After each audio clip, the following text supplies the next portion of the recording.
Association of Financial Advisors of India. Knowledge Series in association with Resurgent India presents live webinar on Elevate and Empower Advancing Women into the C-Suite. Moderator Ms. Sonal Mehta, Senior Vice President, Resurgent India Limited. Eminent speakers: Ms. Bhavna Sharma, Principal Consultant, Lentra. Ms. Nikita Bose, National Head Government Business, InvoiceSmart. Ms. Priyashmita Guha, CEO, PSL Association of India. Ms. Smita Jha, Partner, Khetan Co.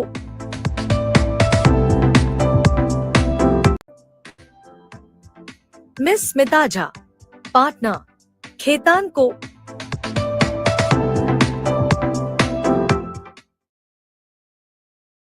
Hi, good evening, everyone. Welcome, one and all, for a very interesting session today. And today we will be discussing about elevate and empower advancing women in the C-suite. Although, I personally feel women don't need empowerment. We are a powerhouse in ourselves. So, but I would love to start this brief discussion with my eminent speakers to set the code. I would just give a little brief introduction. So, I personally feel women leadership and decision making at all levels are essential to advancing gender justice, fostering equality, and driving economic, social, and political progress of all. In fact, when women are meaningfully represented in leadership bodies such as legislatures, courts, executive boards, and community councils, the outcomes are more inclusive, representative, and reflective of diverse perspectives. So there are certain barriers that we as women face generally, when we're talking about growing up the ladder or, the promotion, especially at the C-suite level. So one is the regulatory gaps that we talk about, which are inadequate enforcement of gender equality laws. Then is the talent pipeline issue, that there are not many women which are available at that level, which we can promote them or upgrade them to that level. So that's a major issue that we have. And then there are cultural biases. The society that we are talking about today, there are so many social responsibilities which a woman has, which I don't say men do, but the amount of responsibility which the woman has today is comparatively more. So that cultural bias and the society responsibilities is another thing which the woman has to take care. And sometimes, they have to take a back step on their career when they're talking about growth, because for most of us the family comes first. So probably we have to think sometimes that what if the next step that I take is not very beneficial, or I'm not able to put in that much of time energy with my family. So that's a bigger question which most of us go through whenever we're talking about promotions or changing roles or a growth as a perspective. So that is where, I would like to take this discussion forward, where, I have my eminent speakers. So I would like to briefly introduce them first and then have their thoughts, how has been their journey in the roles that they're sitting on today. And, probably what is the thought process they would like to share with the other women who are probably looking at growing in the organization or looking at growth in their career. So I would like to welcome all my speakers. Would like to start with a brief introduction about Ms. Bhavna Sharma. She's a principal consultant with Lentra. Bhavna is a visionary leader with over 12 years of experience spanning BFSI, consulting, and product innovation across India and international markets, with a rare combination of expertise in computer science engineering and MBA in finance and an LLB. Wow, Bhavna. Whether you have opened all the options there, you can be a good engineer if you want to take it up. You can be an MBA in finance, and law also as an option. I think, that's a perfect combination for a leader. When you talk about you're technically sound, you are, when you're talking about management, you've taken that role also. And as a legal, it's very important for legal to understand from a leader's perspective. She drives transformative strategies that seamlessly bridge technology and business imperatives. Known for her ability to navigate complex transformations, she inspires teams to achieve impactful results, establishing herself as a leading voice in the evolution of digital lending and financial innovation. Welcome, Bhavna. My next speaker here is Miss Smita Jha. She is the partner with Khaitan and Company. Smita, a partner in Khaitan and Company's banking and finance and the fintech practice group, is a leading lawyer recognized by the Legal 500 Asia Pacific 2001. Fantastic. She advises on banking, fintech, insolvency, and digital lending laws, specializing in debt funding, product structuring, and regulatory compliances. Smita actively contributes to industry forums like Digital Lender Association of India and Insol India, shaping key discussions in fintech and finance. Smita, I don't know about you. Probably I come in from the same banking and finance background. And when I started my career, people who generally used to look up and say, being a woman, do you understand numbers? Balance sheet समझ आती है, cash flow समझ आता है. That's a general tendency people used to have. I'm talking about 16, 17 years back. People used to actually come back and ask, although you've done your MBA finance, you're coming from that domain, but do you actually understand numbers? Or do you file your tax yourself? So वो काफी surprised रहता था लोगों को, because finance as a domain was generally reserved for men. But I think times are changing, things are changing. With the finance minister as a woman that we had, I think, she is also setting up new marks for everyone. So my next speaker is Miss Nikita Bose. She is the National Head Government Coverage for InvoiceMart, a former banker and a CEO. She is a keynote speaker, pro bono mentor for Startup India, and an advocate for MSMEs and women entrepreneurs. Previously, with the Ministry of MSME leading the World Bank's RAMP program, she now serves as a national head government coverage at InvoiceMart. Recognized with the National Leadership Award, Top 100 Business Leaders title, and the Ashoka Award. She's a prominent speaker at the events like ICI and Economic Times CIO, and an advisory board member of CIO Inc. Summit. Wow. Welcome, Nikita. Really looking forward to an interesting session. Thank you so much. My last speaker is Miss Priyashmita Guha. She is the CEO, PSL Association of India. So Ms. Guha drives financial inclusion, priority sector lending, and women-led enterprise development in India's fintech ecosystem. With leadership experience at DLAI, iSpirit, and leading digital platforms, she has significantly influenced fintech and startup growth. A passionate advocate for women entrepreneurs and social cause, Priyasmita combines her professional acumen with community-driven initiatives for a more inclusive future. Awesome. I think, that's the need of the hour, where, we're talking about women and MSMEs, and these guys, if they can get any support, I think, they have amazing growth plans. So I think, most of these people get stuck because of right guidance, right mentors, or, some initiatives which have been introduced, but they're not even aware. So unawareness or ignorance is another issue with most of the entrepreneurs, and especially women entrepreneurs. And I think with you coming in with these plans for them, I'm sure, that will be really helpful for most of the women entrepreneurs. Thank you so much. Thank you so much, everyone, for joining in. And I would like to start with the question answer round with my speakers. So probably I can start with Smita first. So, Smita, what practical steps can companies take to move beyond performative actions and ensure measurable gender equality? Sorry. Thank you, Sonal. Thank you for the opportunity, and it's a great question. Um, because the theme is such, there are just so many of the difference in treatment sometimes to given to women is just so apparent that I've always felt that it's very, very difficult to quantify the damage that it causes, or for Mhm. that matter, come up with very objective steps which can have that measurable impact.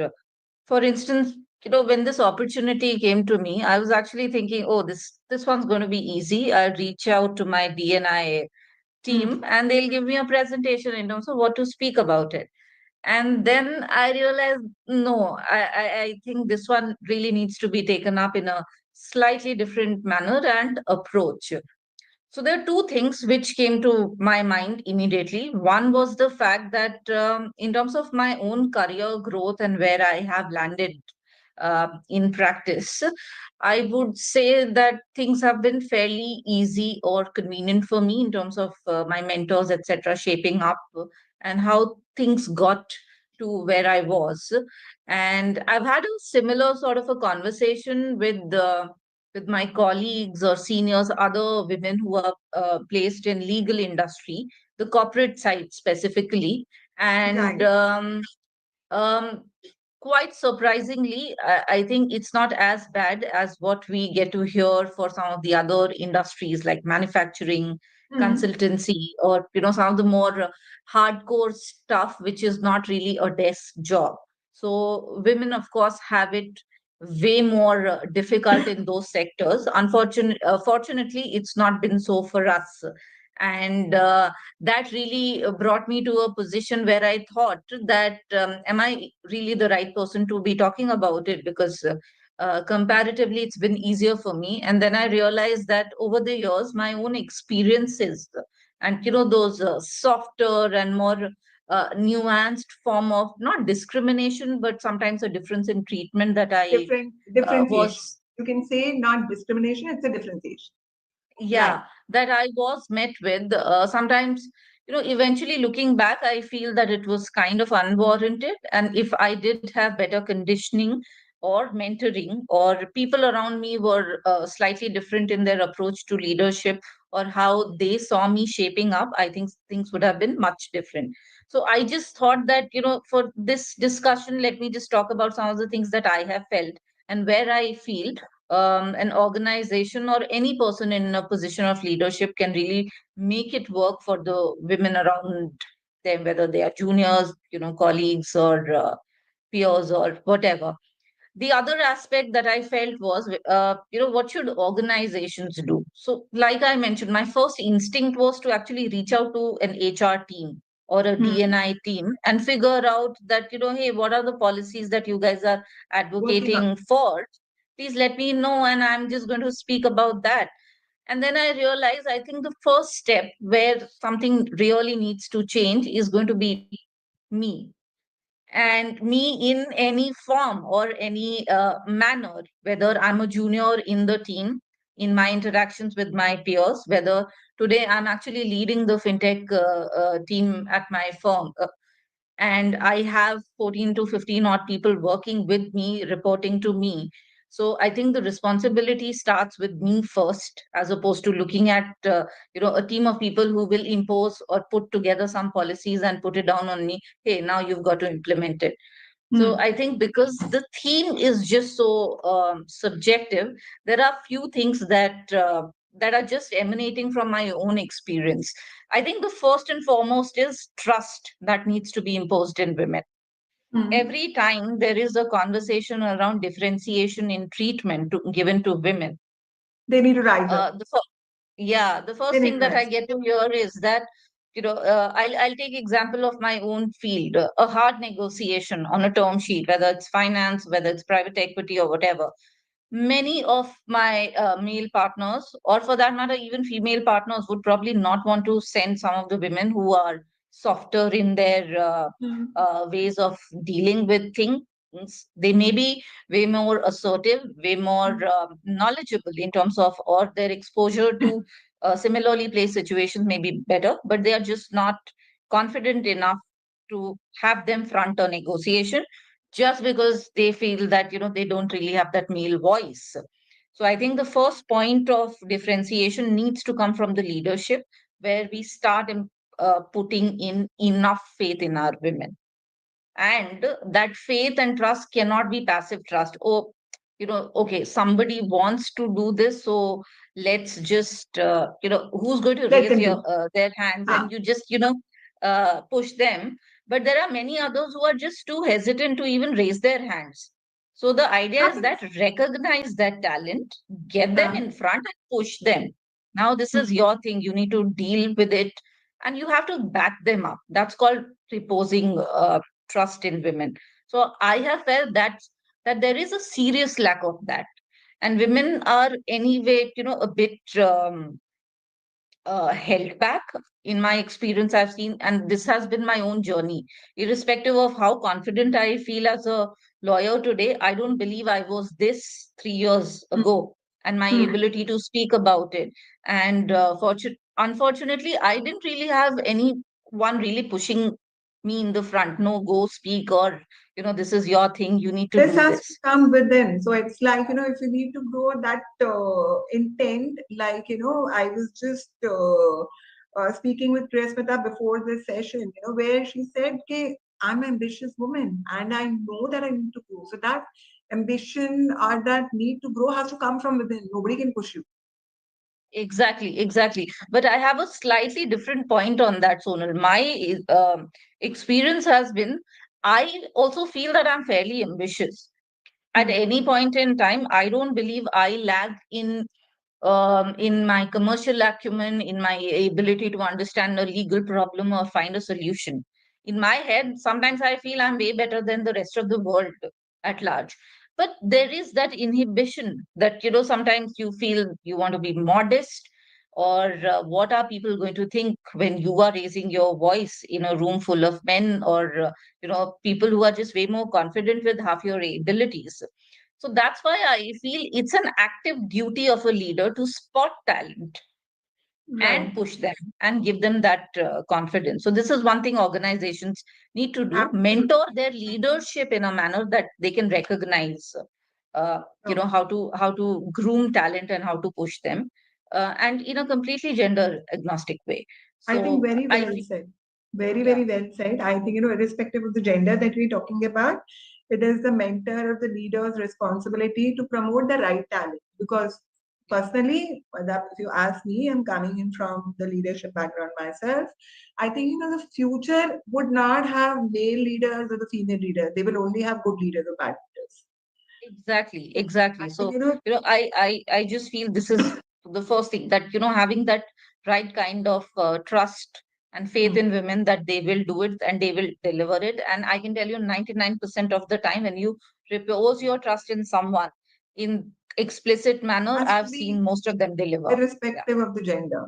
I think it has to be irrespective of the gender. Great. I think very well said, Smita. So I'll take up my next question with Bhavna, which is very relevant to what Smita was just discussing, where we were talking about that women need to be a little more soft or aggressive, both at sometimes looking at the situation. So Bhavna, what strategies can help women navigate and overcome the double-bind dilemma in leadership, being seen as either too soft or too aggressive? Thanks for the question, Sonal. So yeah, that's, very relevant, I'll just carry forward the discussion, we have this mentality where, when we think of a leader, we think of a man, right? So whenever, you're thinking of a leader, we associate with the manly or manly or the masculine, abilities that a leader should have. So I think, that's a problem. And, whenever, a women, when we do something, we are damned. Oh, damn, she's so bossy. And when we don't do anything, we are doomed. Oh my God, maybe she's not capable enough, or maybe she's not confident enough. All these things are, prevailing. And, that somewhere, gets you to think. How to handle it. Yeah. Sorry. Hmm. Yeah. I said, that's what it comes down to. Probably you're not able to handle the team. Absolutely. And when then it takes you to to think whether you are doing it right, or what is that you are not doing right. So again, I mean, there are a lot of things, like if let me let's see it this way. If a man is assertive, if a man is bossy, then he's a leader. Okay, this is how a leader should be. And if a women is a assertive, and if she is confident and she is like, no, she is bossy, and nobody likes such women in the organization. They try to pull her down, and they will try to maintain a distance. That's what my personal experience has been. However, on the other side, if you see, if a man or a manager, male manager is what do you say, is emotional or little soft, and everybody was depreciated that, okay, oh wow, he is so nice, Empathy. so sweet, yeah, and all of that. But on the same way, if a woman is like that, like, oh, she's not capable of enough, maybe she's not confident, and she's not coming across as a leader. So this is a typical, what do you say, a double dilemma, that everybody has in their mind in the corporates, that how What are the strategies you think we can probably as yes. women put in? Yeah. Absolutely. So basically, first of all, you have to be yourself. I mean, you should not be proving all the time that, to do this stereotypical thinking that, okay, this is how a leader should be. So I should be more assertive, or I should be more bossy. But if that is not my core value, if that is not my core nature, I should not, follow that path. Right, I should be myself first of all. And there is no point if you change how the world sees a true leader should be, or the what all capabilities, or what all parameters a leader should possess.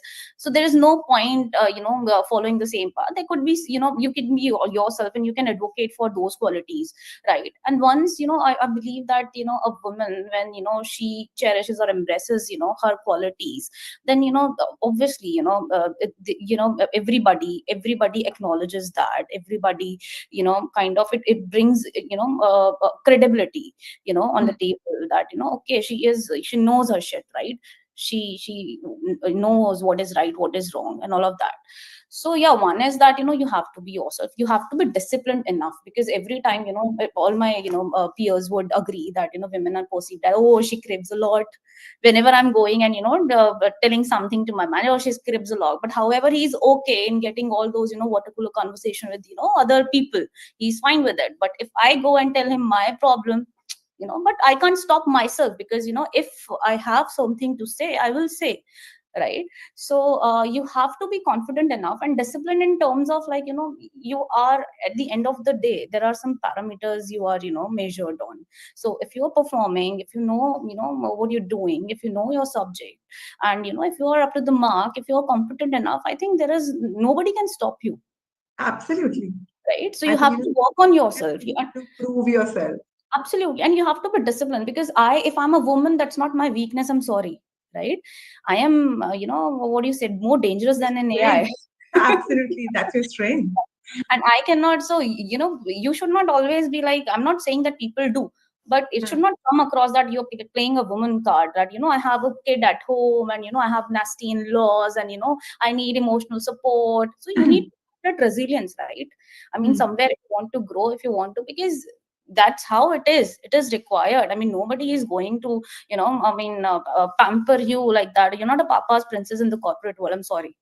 Right? Absolutely. So, absolutely. And then the most important thing that somebody just said, that you need to have your own network. That is very important. Very true. Very true. You need to find your sponsors, because I cannot rely on my manager that, okay, because obviously that I've seen, like, this is my sutta buddy, and I'm chatting up what are new clients are there, new leads are there, these are just water cooler talks happening, and these conversations, exchanges happening. If I'm not part of that gang, maybe I'm left out of, there is a FOMO, right? That, oh god, maybe I'm not involved. So why can't I create my own sponsors? Why can't I link myself, associate myself to the people who actually sponsor women, who actually support women? Absolutely. Who understands you, who understands the values you get in. And if not in the organization, I can find people out, on the link. There are so many women leaders who are ready to counsel you, to advise. You can discuss, you can network with them that, hey, I'm trying to do this, but I'm finding such challenges. How should I navigate, in my organization? And how should I, build more emotional resilience? Because again, at the end of the day, I'm a woman. There are hormones that are playing, right? So all those things needs to be discussed, at a broader level. And it's not very easy for, I would say for a colleague or a male colleague to understand that, honestly, because, and lack of, women in the leadership position, that makes it more difficult, right? Because you don't have many people at the same level where you can go and talk about it. Absolutely. And you're not comfortable also, because I've seen cases where, women going on maternity and like, "Arey, ho, theek hai na, 3 months done. Now, why do you need more leaves?" Come on, excuse me. I mean, I have a, life to raise. And if you want to give a birth to somebody, how would you know that, what it requires to raise a life? So, see, I mean, this is very immature, but still it exists, in all the corners, be it MNC, because I've worked with MNCs, I've worked with consulting companies, I've worked in India and, overseas. All these things women are facing every day, right? So it is again on us how strong we are coming across. And, this is definitely, I mean, you need to have that discipline, confidence in you to, just keep going, keep growing. And all these noises, should not pull you down.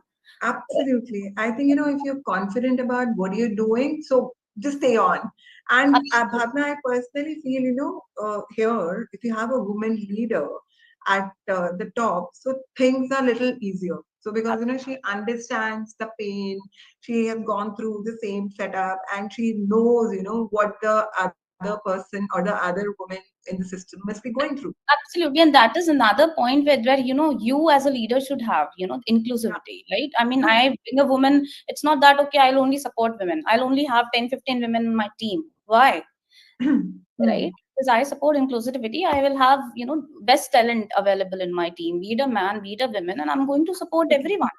Right? Absolutely. So being a woman, I cannot say that no, only women. So I'm not a feminist here. I'm sorry. I'm working, in a corporate, and everything at the end of the day is, only the talent that matters. Only that matters. So yeah, that is something, again, a strategy that some, women leaders should adopt, and we do adopt, right? I mean, we've given a chance, but who is ready to give us a chance? So that's what, because unless you have to be rising up yourself to motivate your team. So it's like, if you take an initiative and rise up yourself, that motivates the rest of the girls which are there at the team. So I think, you need to be a torchbearer if you have to actually, set an example for people or the girls at the team. Like Smita ma'am just said, right? I mean, there is somewhere, you're little nervous, or, you think that, in a room full of man, what if I'm unheard, right? And then you don't speak, and then you go and self-doubt. But you just need a little push, so it's again, when you're the leaders and the managers or the team leads, to identify the talent and, to give them a push that, okay, you need to break this, what do you say, ice. Absolutely, you need to talk, and it's okay. Everybody fails, everybody commits mistake. Even I don't know if I'm, I'm being too feminist here or talking some rubbish. I don't know, but it's just that I'm speaking my heart out, right? Absolutely, I think that's what is required. Yeah. Be confident about what you're doing, and the rest of the things fall into place. Absolutely, that's the practice which we need to follow. Thank you so much. I would next go back to Priyashmita. Why do you think women's representation declines so significantly from entry level roles to senior leadership positions?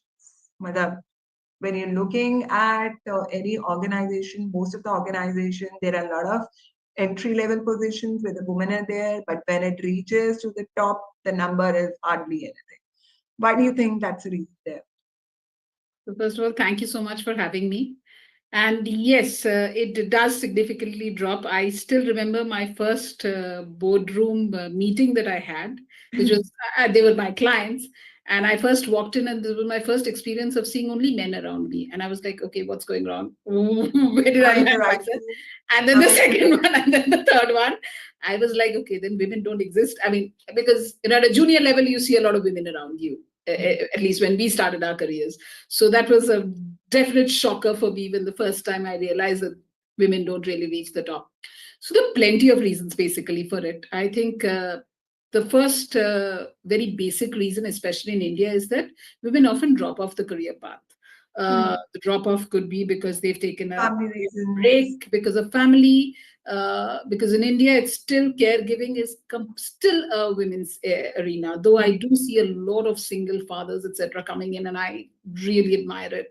But it's still a women's thing. So there's a lot of drop in the career, and then coming back becomes a major challenge after that. Absolutely. And then coming back and getting back into the top league becomes an even bigger challenge. I think that leak, the pipeline which comes out becomes a major thing. The second is, even if you're in the system, there are a lot of structural barriers. For example, are women, exactly what was being said just now, that, are women getting the promotion? No, they're not, because they might not be sitting there and having the sutta break with you. And, finally going up is a lot about networking than what you do. A thing I've been promoting since 2019, before actually, or 2018 or something of that sort, is start judging people on KRAs. I still remember in 2007 or 8, I had an American boss, the group CEO, and he told all of us, you know what, you are going to get promoted depending on amount of time you spend in office. And back then I was like, yes, of course, I'm going to, I can't be spending at home. And as I grew up, I was like, how does it matter how long am I spending in office? Am I delivering is what you are?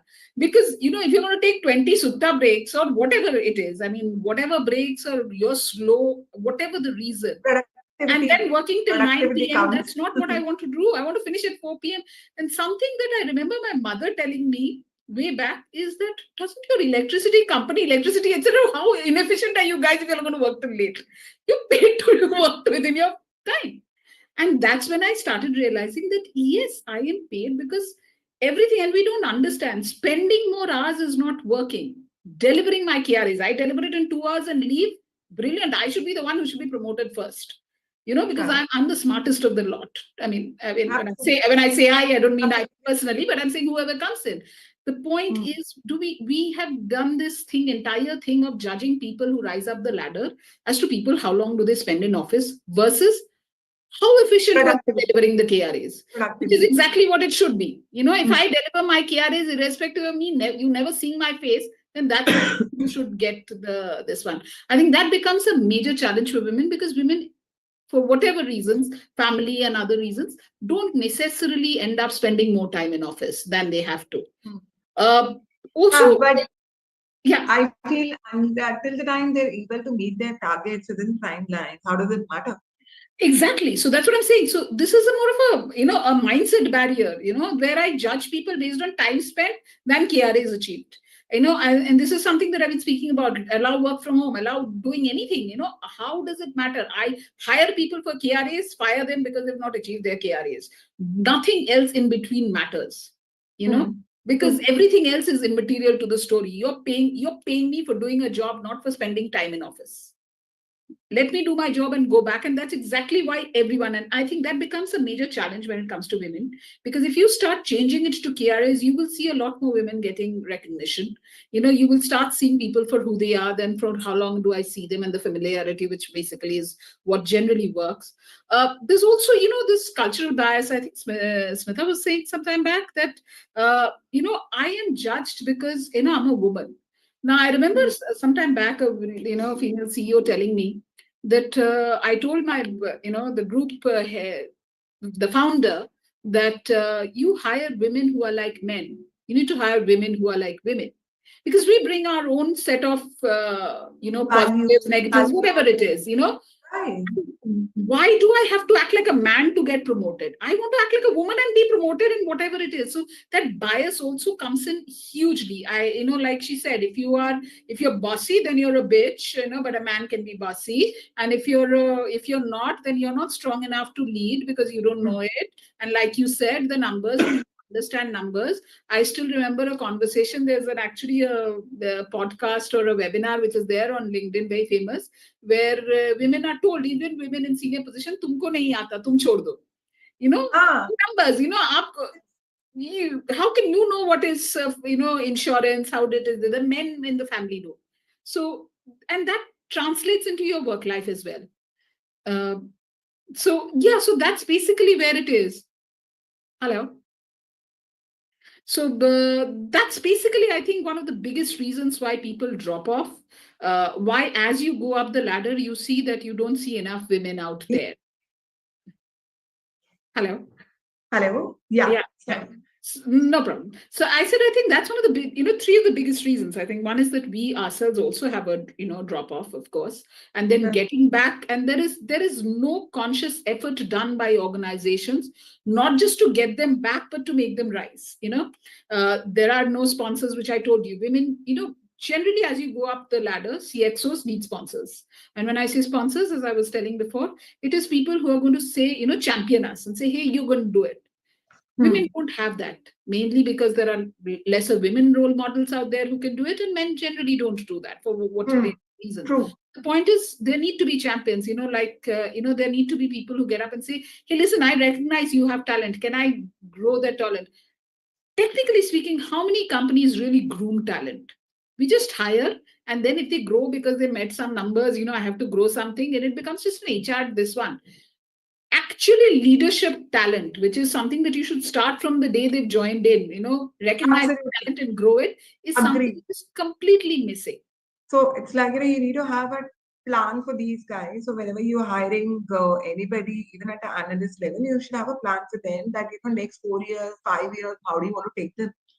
Nobody bothers about that. Absolutely nobody bothers, and there's no grooming, and then there are also these social biases. I still remember I went for an interview long ago, and when I was asked, and what will you do if you get married? I said, I will get married, have a party, and then what will I do? How does it impact my life? I still did not understand the question. I literally was like staring at the gentleman, and I was like, you're asking me what will the party be like? I literally asked him that. I didn't understand what exactly was supposed to answer it. If I get married, such questions you can't answer. Because you can, and and one of the things that because of me, what exactly will you do? And that's why I openly, very openly say that I date. I know people admire, but why do I say it? Is because I want to break that social barrier. You don't want to think that I'm not doing something. I lead some other life. I have an active social life. I do everything in the world that a woman is supposed to do, or a human being is supposed to do. And my life, while I'm extremely ambitious, more ambitious than most people in this world are, I have a life beyond it also, and I do it. I do whatever in God's name I want to do. And this is something I remember in one of my jobs where I was told once, you're not reaching on time. And I was like, yeah, my school tried to discipline me. They failed. I don't think office is going to try and do that. I'm not met my targets and I'm going to be there. Fire me. And I generally join any organization and said, I don't meet whatever I've been asked to do. Please fire me. Don't tell me in between discipline, where are you going, what timing, because that's not how it is. And that's something which if you start inculcate, and I'm not saying me person, but if you inculcate that, then you become inclusive. See, inclusive is not just a word. What happens is in the DNA, it becomes more about a word and then, a paper, something which becomes more natural to you. Hey, listen, I don't hire you based on how much time you spend at work. I don't based on whether you're going out on a party with me. More about what you do. Absolutely. So, you need to have a culture change, which happens to be all across. And because it is there is why the entire drop off that you see, which, as you grow up the ladder, exactly. And yes, like Smita said, we have to assert ourselves also, that no stone is moving by itself. We have to get up. I know people are going to think that you're mad, but then good women really make history. So I say, go ahead and be that. No, wonderful. I think, very well said, that it has to begin from you. So you need to take that effort to grow yourself, and the HRs particularly has to have a growth plan, be it male or be it female, for any employee that they're hiring today, at least for next 4 or 5 years. What is the growth plan that they're talking about? So my next question would go to Nikita. How can organizations measure the effectiveness of their diversity, equity, and inclusion initiatives to ensure they are making tangible progress in promoting women to leadership positions? Very important.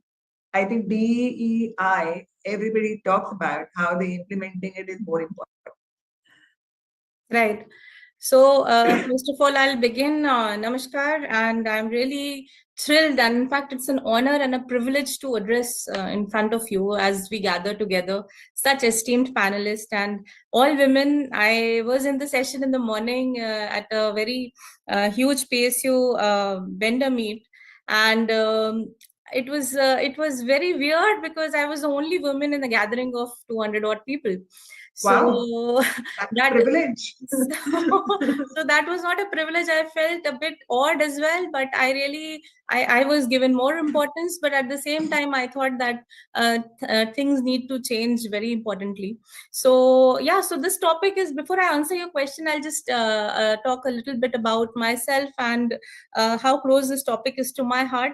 Just because not only in my professional journey, but because of the countless stories that I have personally witnessed all across.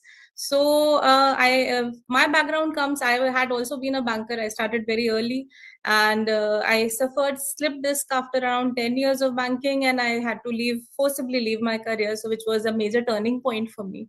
And 6 महीने के bed rest के बाद I thought what to do. It was a blank canvas, so I started my own company, and it was into financial consulting, and things kept on moving in a good direction. But I'll tell you, when I was hearing other panelists in our previous dialogues, it is very evident.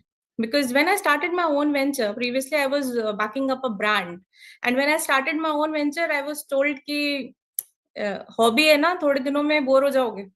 Yeah, people would not trust me with their money because I am a woman and I've started something on my own. So it was very odd and awkward, but then I kept on going and going and going. And it led to a lot of state government initiatives. I chaired a lot of industry associations. I have been mentoring startups and especially women entrepreneurs on a pro bono basis completely, and been called by the ministry to drive some programs. I've written a lot of government schemes for the MSMEs, for women. And I'll just tell you, and I'll also share one live case example. When I met a woman entrepreneur a few years ago, I met her. She was an entrepreneur. She started up her own enterprise. Her name I also remember. She was in her early 20s. Her name was Patralekha, and she was from a remote area in Odisha somewhere.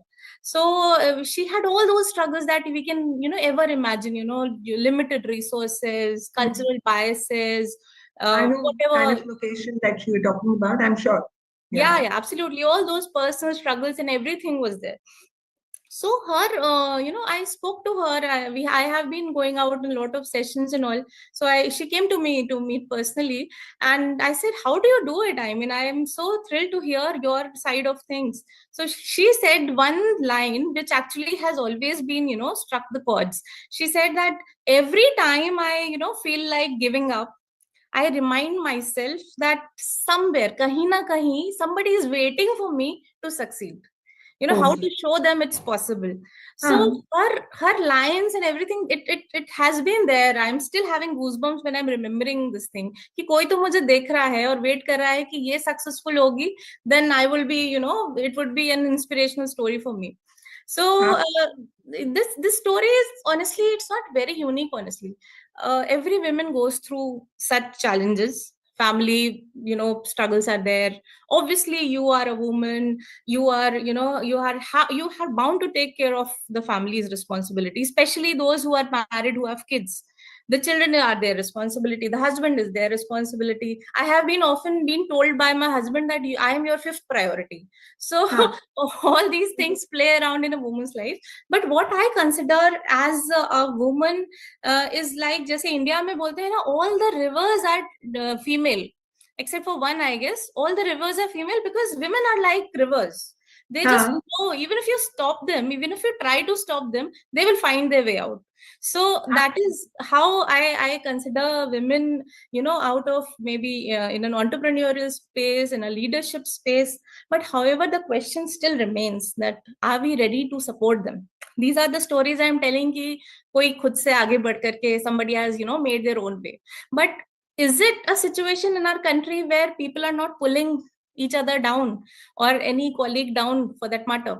So empowering women is not just creating opportunities. It is also about ensuring that the entire ecosystem supports that success. Right. It's 100%. about acknowledging that there are biases, there are systematic challenges, and they face, actually, the women face it collectively. So we need to, as a team, as a leadership, we need to dismantle them, we need to support them. And as leaders, as mentors, as change makers, I presume that this is our moral responsibility, that we must build inclusive workspaces wherein everybody feels they are seen, they are heard, they are Very critical. encouraged, right? Very They are critical. encouraged to take risks. For example, if I'm starting my own enterprise, I must be encouraged by my family, for that matter my husband at the closest, ki jao, main hu na. That's the thing. One just 3 words will actually make a woman's life, actually it will create a huge change in her life. And then there are challenges that are there, stereotypes are there. You should celebrate that kind of a thing. It should be like in a celebration mode. Things should be acknowledged that way. So this is something from my side. And to all the women here today, we must all remember one thing, that what we can say, your journey is possibly your core strength. जो आपकी journey रही है, it has been most important for you. It is unique for your own. It's a story for your own. You can write your own story. It's unique. And the uniqueness is your superpower, and your voice, no matter how soft or how loud it may be, it must be heard. So you need to work it that way. So now I'm coming to your question. When you talk about these, I'm hearing it a lot, effectiveness of diversity, equity, inclusiveness initiatives. In fact, all the organizations today are talking about gender parity. We have a lot of men now, we need to hire females. But are we actually doing it in the right way?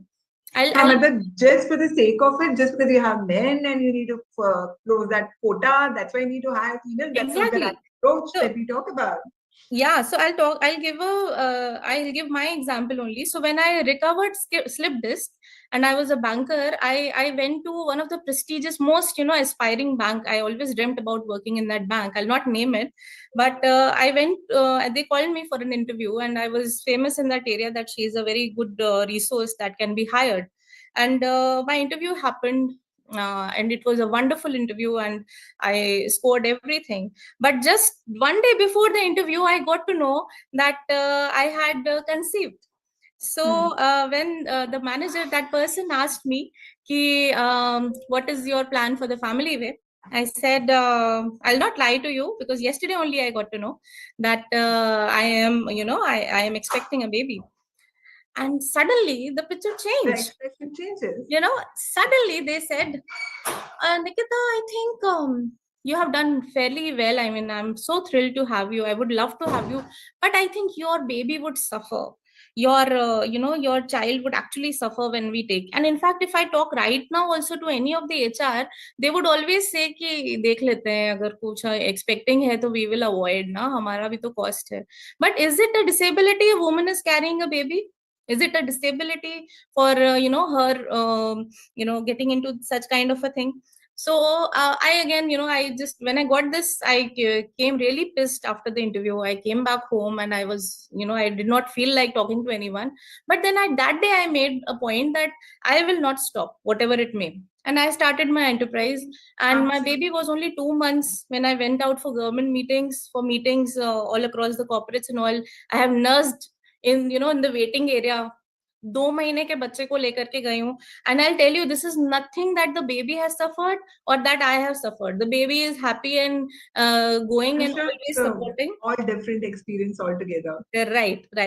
So when I say कि ये जो DEI जो हम बोल रहे हैं, diversity, equity and inclusion, these are all technical jargons, I would say.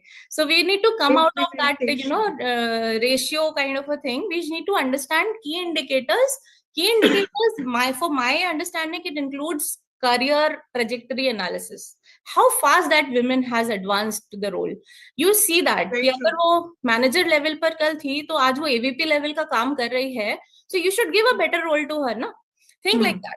Then identifying the potential is more important rather than dividing it between diversity, equity, inclusion. and Ah, also thinking that she is giving some representation in the decision making, and there is some kind of a, we should, as an organization, we should be doing a lot of surveys amongst the employees to understand the sentiment of the employees that is happening. True. And if a woman is there and she's doing a lot of value, she's adding a lot of value to the organization should look at retaining it at any cost. Ki Hmm. bhai, theek hai, you're going fine, okay, all the best. You should understand, you're driving an initiative wherein the woman has to be a part. So this is, I got a bit maybe emotional while talking about it, because it No, felt, I think it was a wonderful journey and experience that you've covered. I think, very important to understand each other's experiences and, see how probably we can uplift other women who are probably looking at your journey or getting inspired by your journey. I think perfectly explained. And thank you so much for sharing your experience. So Thank you. I'll go back to Smita again, probably just small questions, last one, which I can take up with each one of you, and very brief answers, which I can expect here. Smita, how can organizations better enforce regulations and policies aimed at promoting gender equality? I'll just give you a three-line response because we are pressed for time. Any law or policy needs to be followed in spirit. And to just elaborate on that, we all know about the maternity benefit and the leave that is available. I think most organizations tend to implement that by way of giving a paid leave for 6 months or whatever. But what really transpires after that is that the moment you rejoin, and the discussion is always about giving a prorated bonus. Let's not promote her this year because we want to see whether that's going to work, is going to work out or not. So the idea, like Nikita mentioned, that the points really should be around the potential and looking at the ability of what a female employee is really capable of, and then you proceed on that basis. Because otherwise, just literally following the rule and ensuring, oh, we have ticked the box by doing that 6 month leave is not good enough. So follow the rules in spirit. There's a reason why they have been put in place. So the more alive we are to the real cause as to why a law or a policy has been brought in force, I think we are going to be good. Absolutely. I think, very perfectly say, that probably making laws is one thing, but, following them and changing them as per the situations is very critical because, agar wo sirf laws bana ke rakhne hain, so hardly matters. Then you make thousands of them if you don't want to implement them, or, it cannot be changed as per the situation requirement. Thank you so much. My next question will go to Bhavna. What advice would you give to young women aspiring to leadership roles in a traditionally male-dominated industries? Real estate? Infrastructure? Then you're talking about? From my lens, I think it's everywhere. Every industry is heavily male dominant, except the Bollywood. So there's still, we have all the divas dominating. So yeah. So see, the only advice that I would give is, you need to be yourself. You need to have that balance, right? I mean, you should just keep going, and all these noises around should not matter, right? Even, I like, the parents, at home, they would say that, why you have to work till late, and why you can't come early, and all of that. And then, female themselves, they're holding themselves back, that I can't take additional responsibilities because then I have to answer questions at the homes and all of that. So all these things are there. So I think there needs to be some resilience that one should also build, because if you want to grow, all these things should not matter. You need to have that balance. You need to have, you need to manage the entire universe. So yeah, just work upon yourself and just be confident and just go. That there are immense opportunities, there are a lot of things, and no one can stop you. Like, if you have that in you, no one can stop you. That's what it is. Wow. I think, I would personally say here, go deaf to the noises around. Because, the more you want to listen to those noises, the more you will probably, find barriers for you to grow. go. So if you have decided that Absolutely. you need to go out of your comfort zone, you actually have to make an attempt on that. And the first here would be go just deaf to the noises around you, because it can be family, it can be your circle or the society that you're talking about, or people around you at work. But till the time you keep listening to the noises around, you will not be able to take the next step. And it's your decision, right? It's your decision. You want to be here, so you have to live this. I mean, there's no escape. 100%. Thank you so much. Next would go to Priyashmita. What steps can men in leadership take to become effective allies to promoting gender diversity? A difficult one from them, but still we can expect. Yes, not really difficult. I think I've seen even feminist men and very patriarchal women. So not Happy to see you. absolutely impossible situation. I think it starts from making a change from within. The first thing that I keep hearing about is we hire the right candidate. I don't see gender. Please see gender. I'll tell you why. You don't see gender because you are not the one facing discrimination. You have to see that there is, when you don't see the numbers there, then please go ahead and make an effort to see the gender. And when I say it, it doesn't mean you hire somebody or promote somebody who's not good enough. It means when you identify that this is the quality I need for this role, you identify and make an extra effort to find exact same qualities, but from a female gender. You need to make an effort. Sitting there and expecting that pool to come in, obviously the pool will be more of men because that's where it exists. That pool is not going to be. So the first statement is anybody who tells me I don't see gender, I get up and say, please see it. The family not seeing it is why we are in this mess. So please see it. Please open your eyes and see that there is none because you're not facing it. The ones who are facing it, you see, it is, the brunt, the one who's the victim has to see it, not the one who's actually perpetrating it. That's the place it is. And I don't mean that women are victims, but necessarily, but then that's basically it is. That's the first thing. So first change your mindset and see that there is a barrier. Now that barrier could be for various reasons. The barrier could be that also it could be in how you treat. Like example, somebody just said, they decided that it was, I think Ms. Boster said that somebody else decided that what was good for a child. You don't decide for us. We've taken the decision. It is our choice. If we've come here, we know what's good for our child. You're not the parent. It is my decision. So don't take decisions on our behalf. Don't decide whether we will be able to do it or not. Give us the opportunity. Again, I keep repeating the same thing. If we fail, throw us out, but give us the opportunity because we are good. Not because assumption, because the assumption anyone can fail. Tomorrow, a male counterpart can have men fall more sick, unfortunately, So what are you going to do? Just suddenly just stop promoting men because, hey, men after 40 can have heart attacks. I mean, if I go by this one. So that's not how it is. The point is, if you're willing to listen to it, you need to get into that. Also the entire leadership, when I get up and say that, the leadership has to be, DEI has become more of a paper thing, whereby, what Smita was saying, that it's more like, paper mein dal diya, maine tick mark to kar diya. But tick mark doesn't get you anywhere. What are you doing? Are you getting, ensuring that, let's say even the casual conversation, the sexist conversations in office, have you stopped that? As a male, this one, have you as a boss got up and ensured that the sexist conversation stop? I don't think that is. Because I've walked into plenty of places. Men like to have those conversations with me because they think that I'm, not that female. I participate. Yeah, I will participate. They don't know that I generally give it back. The point is that have you stopped it? When you get up and do that, these are all unconscious biases which creep into us. It creeps into women as well. And I'm not saying only men will have that bias. When you're hearing it day in and day out, that unconscious bias creeps in every one of them. What are you, are you getting up and saying, hey, I'm going to make the change. I'm going to see 50% women and I'm going to see in the boardroom and I'm going to see it with the effort of everyone being good. And there are organizations which have done it.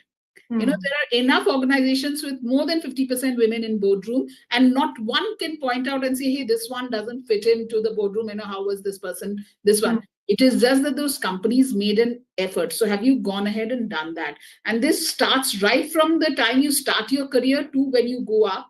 And this also includes also in your personal life. When I say men as allies, I also need, when you have a wife at home, a mother at home, a sister at home, are you being somebody who's the wind beneath their wings? Or are you getting up and saying, hey, listen, for example, are you being an equal parent? Are you coming back and saying, hey, listen, today is my job, I'm going to do it? Are you getting up and telling your mother that, listen, you don't have to cook, I can cook? This entire thing, it starts from everywhere. Because the biases are not just in professional life, the biases are across. Starts from home. And can we do that? So I think that's one of the things men can be. And I think there's a huge opportunity. And when women speak about it, don't say don't speak about it. Please tell us to speak about it, because you need to learn to hear about it. True. Yeah, absolutely in sync with that, because unless we speak about it, there cannot be a solution which we can find out on it. Absolutely. Great. So my last question would go to Nikita. What role does organization culture play in either supporting or hindering a woman's progression to senior leadership? And how can companies foster a more inclusive environment? I think very important, because if it doesn't flow in the culture and from the leadership to promote a woman or probably let her grow, it will not happen. So would really look forward to some thoughts on this. So before I answer, so I have some doubts in my head when I actually talk about the organizational culture. We talk about promoting women. Mhm. First of all, generally when women, let me talk about women in sales, maybe, in banks or in any financial institution or any cosmetic brand or wherever. जब भी कोई women अच्छा success पा जाती है, if she gets a good account maybe, or if she does really well in her, whatever parameters are there, why it is always heard that अरे लड़की है, हो ही गया होगा, she would have done it. Account तो मिल ही जाता है लड़कियों को, या बॉस के साथ कुछ होगा. I have heard ugliest of conversations in terms of women who are at a senior level, or I have heard so many background stories that are not even true, but they have just been spread across. And the worst part of it is that women contribute to such kind of a discussion. So I think as an organization, the women must be, mindful about, refraining themselves while talking ill about other women peers and, women who are going ahead. And most importantly, I have seen, because I have been bitten by that as well. So I have seen most of the times women pulling down the other women who are going ahead. It may be a human tendency, but at the same time, such practices, such it creates a very, very ill environment, I would say. So coming to your question, so organizational culture is, maybe I would say, it's like a foundation upon which anybody's progression would depend, not only a woman, but a man or a woman, whoever is working. It is either built or it is blocked. So the inclusive culture actually creates a sense of maybe belongingness and equal opportunity. So you have to, as a leadership, as it is the duty of the leadership to, create such kind of a culture. So I would say there must be some elements to it. First of all, as I said, that the leader roles, they should be like the role models. They should be maybe creation of a champion model thing that would work, champion of inclusivity.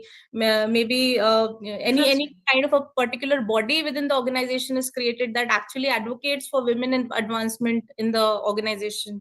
Then secondly, most important is making safe spaces of expression, wherein women should not be, afraid of talking their heart out without the fear of being judged all across. So that is also one thing. They always fear. There is a constant state कि room में बैठे वो क्या सोच रहा है मेरे बारे में, या मैं अकेले हूँ, वो मेरे बारे में, what kind of perception? Judge. Exactly. Judging comes in. Yeah. And the third and the most important thing, I think, is when you make a policy in any organization, you should always back it with actions. It should not be like, कि we have given flexible work hours, but time पे आना जरूरी है. We have given some work from home arrangement, but showing your face, even if you can do that work from home, you have to do it because it's a disciplinary tick box that has to happen. The organization, as Pirashmita was, I'm sorry if I'm taking the right name, Ms. Guha, she was telling it that why would you, pester the rule book on your face? You should always, make it flexible. You open doors to creativity, so that the ideas come out, your creative angle will come out, and that will actually make more productive. I'll tell you, this is a tried and tested thing that I am imbibing in my team, and this actually works. So toxicity in the culture should be avoided, so that all such things can create an organization also prosper along with the employees that are there, maybe whether it is a man or a woman, especially women, because women needs 2-3 more things extra. They go through some bad days during the monthly cycles. They have to take care of their child. Sometimes their child is cranky, sometimes their own husband is cranky, sometimes the in-laws are not in a good mood in the morning, so she has had a bad morning altogether. All these things should be considered. Maybe fostering such things would be creating a better environment in the coming future. That is something from my side. I think perfectly closed, and like I said before, the noise around you matters. So just go deaf. That's the only thing that you can do about it. True. So great, wonderful discussion with all the lovely panelists that I have. So guys, do we have any questions right now in the chat box which we need to take up from the audience? Any questions that need to be taken up for the panelists?